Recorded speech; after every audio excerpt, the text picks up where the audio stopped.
He's a fashion photographer, meaning he works alongside many beautiful women in his profession. Stylists, hair and makeup artists, and of course, models. This is actually how we met. I modeled my way through college and he photographed me, after which we became friends and eventually started dating. We have been together now for almost 3 years. I've since stopped modeling, but he is still a photographer. Never once in our relationship has he given me any reason to question his fidelity.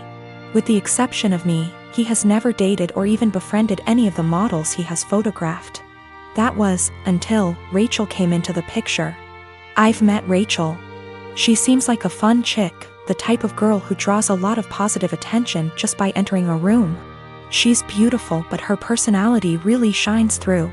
She makes you feel like you're her best friend when you're talking to her. A very cool person through and through. That said, I'm not the only one who feels this way. My boyfriend also adores Rachel. The first time he photographed her, he stayed late at the studio and discussed ideas for their next shoot for nearly 3 hours. He was actually late for a night out with me because of it. But he's always had terrible time management, so I didn't think anything of it. The lateness has now become a steady, recurring factor in their shoots together. They hang out long after the stylists and makeup artists leave the studio.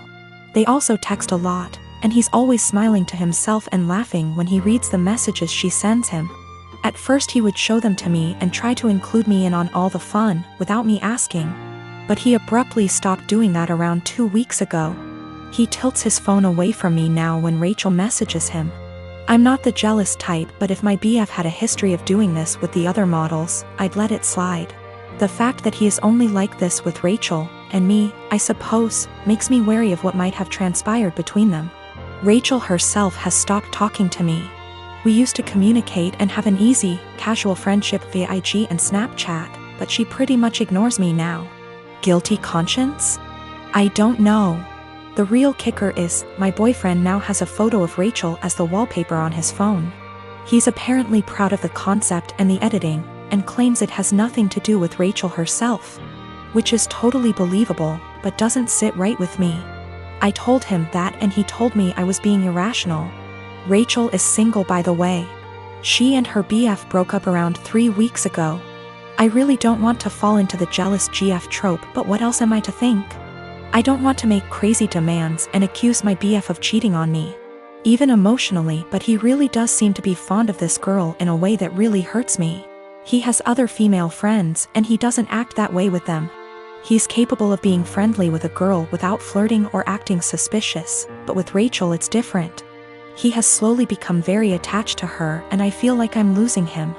I have expressed this to him a couple of times, but he always tells me I have nothing to worry about and that he and Rachel are just kindred when it comes to photography. The long nights, constant texting, and phone wallpaper mean nothing. Oh, by the way, she's practically naked in the photo and it wasn't taken for any sort of publication, just for fun. Am I being irrational? Unreasonable? How would you feel in this situation? What would you do? Update. My photographer boyfriend has been growing very close to one of his models, and acting dismissive of my concerns regarding their work relationship. He has a practically naked photo of her as his phone wallpaper. WTF am I supposed to think? He and I are meeting for lunch in an hour. He confessed. I'm kind of a mess right now, but I'm lucky enough to have an amazing support system and a clear head. That's all I really wanted out of this unfortunate situation. My boyfriend, ex-boyfriend, has never taken nude or even partially nude photos of me. Although I modeled in high school and university, my primary focus has always been stage acting. He took my headshots. That's how we met. Not that it really changes anything. Just a bit of insight, I guess. When we were younger and when the relationship was newer, I would accompany him to his shoots all the time. But my own career is very time-consuming nowadays. I know of multiple model/photographer relationships where they accompany each other to every shoot. And I've nothing against doing that, but I personally would rather just trust that my SO is on their best behavior. Obviously what happened here kind of squashes that, but I stand by it. If I have to be there in order to make sure my SO faithful, chances are they'll find other ways to cheat. Okay, now for the good stuff, or I guess, the bad stuff. I met him for lunch Friday afternoon.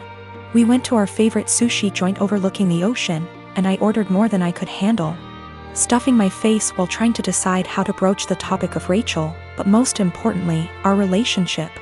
I went into that meeting with a righteous, ass-kicking speech prepared, but I forgot every word of it almost immediately after we sat down. I guess he could tell there was something on my mind, because he asked me if I was all right, if he had done anything to upset me. Snorts. Yes, Ian, you've upset me very much, actually. As soon as I gathered the confidence to look him in the eyes, I point blank asked him, "What's going on between you and Rachel?" His mouth flew open as if he were completely and utterly taken aback by the implication, but I cut him off with, "Do not bullshit me." I tried my best not to let anger get the best of me. I really did. I wanted to stay cool, calm, and collected like so many women on this sub.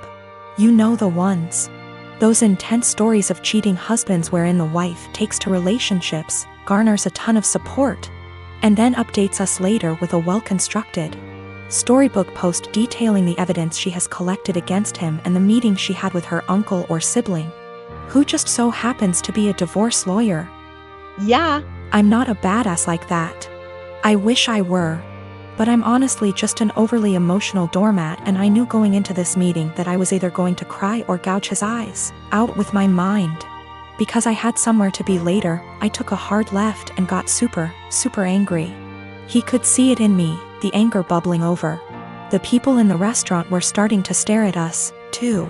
In order to save face, I threw money on the table, with tip, and told him to meet me in the parking lot.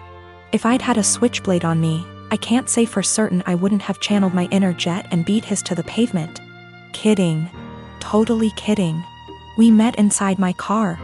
He climbed in after me, his head down as though he were ashamed or, I don't know, guilty? I asked him how, and he explained everything to me. No preamble whatsoever. The moment he met Rachel, he felt some type of way towards her. He couldn't tell whether it was just a silly crush or something more, but he knew she felt it, too. How cute.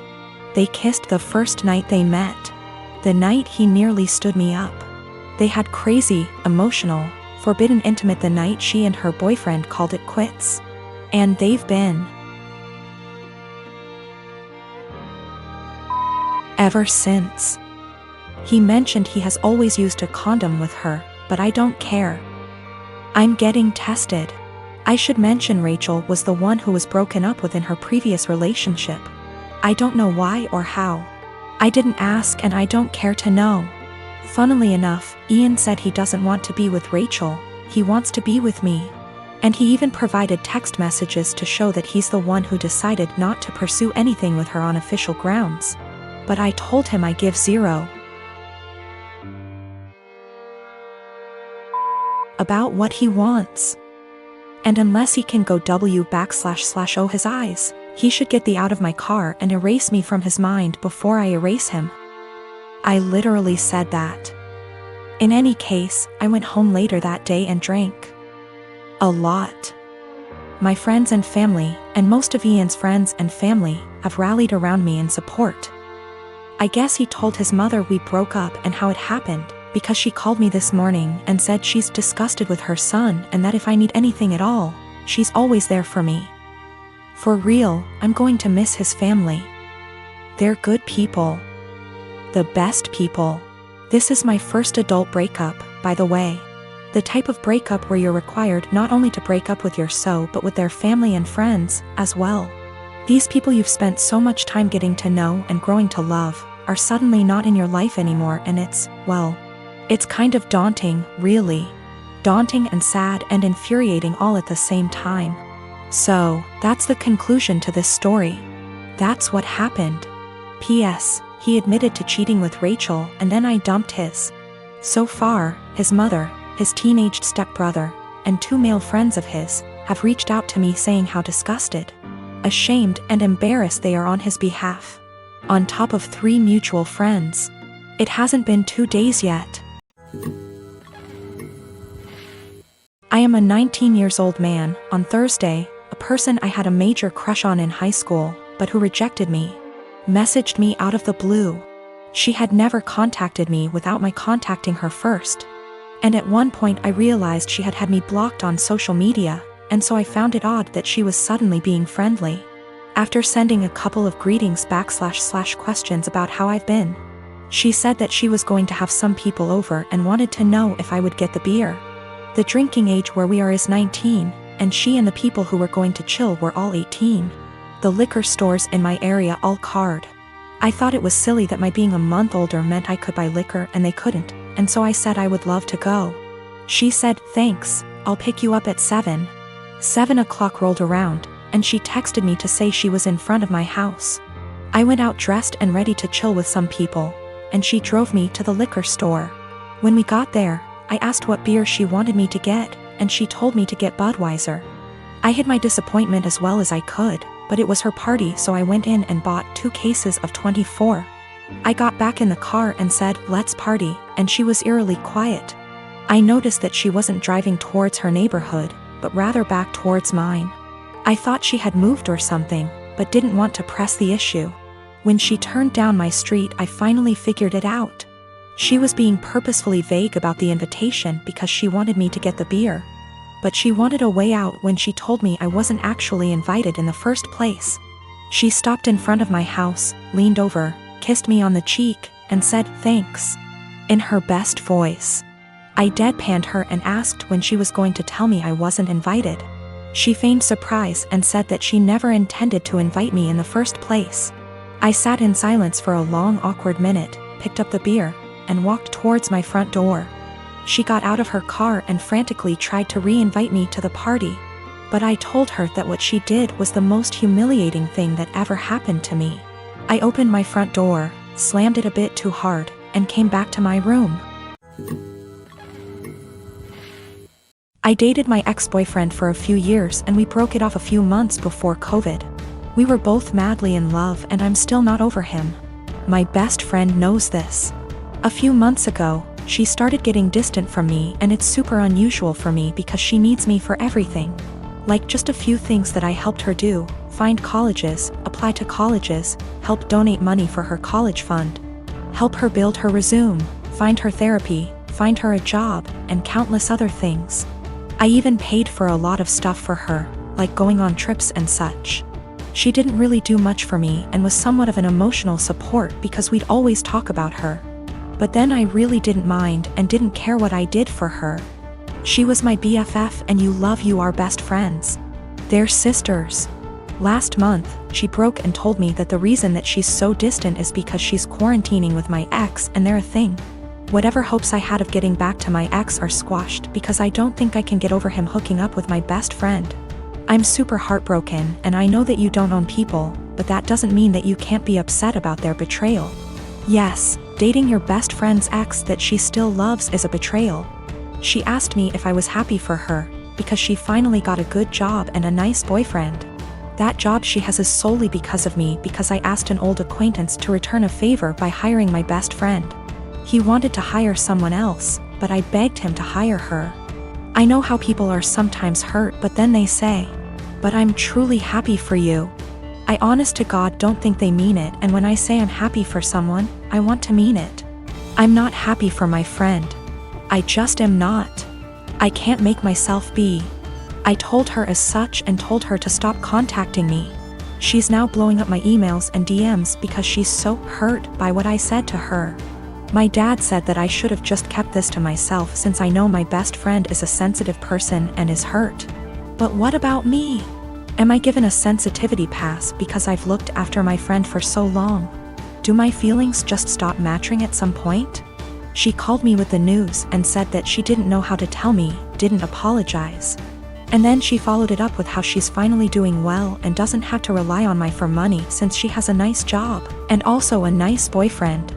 I told her I was not happy for her. I reminded her that I got her the job, she knew and was fine with it. And that I've done so much for her over the years, and she thanks me by backstabbing me and getting with my ex. She knew that it would hurt me, and if she'd done it when I was well over him or with my permission, I'd feel differently. Then, I told her to not contact me again because clearly I'm her friend, but she was never my friend, and I want to stick with people who are supportive toward me and reciprocate my friendship. My cousin, Jake, got outed about 4 or 5 days before his 18th birthday in the summer. His parents, my aunt and uncle, made arrangements for him to be sent to one of those awful camps that claim they could cure him. A kid in his community was forced to go and came back and was clearly not well, so Jake didn't want to go. Jake ran away from home and jumped from one family house to another.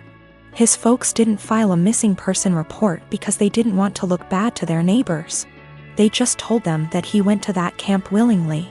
He disappeared in the middle of October and turned up in my city a week later. After making sure he was safe to bring home, my wife and I allowed him to stay. He didn't want me to tell the rest of the family for a while, because those people at the camp keep showing up to take him. I made sure to talk to a lawyer, who assured Jake that they cannot take him.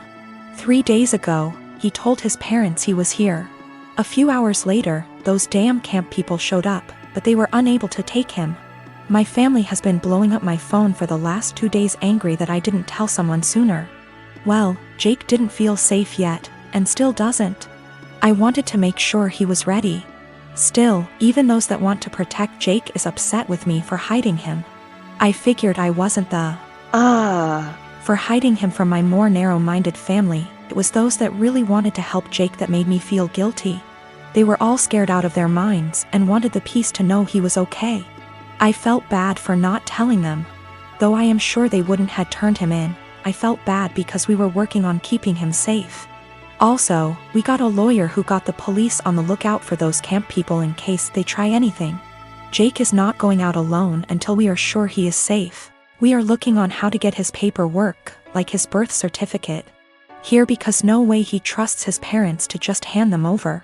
My granny-in-law is talking to some people that could help.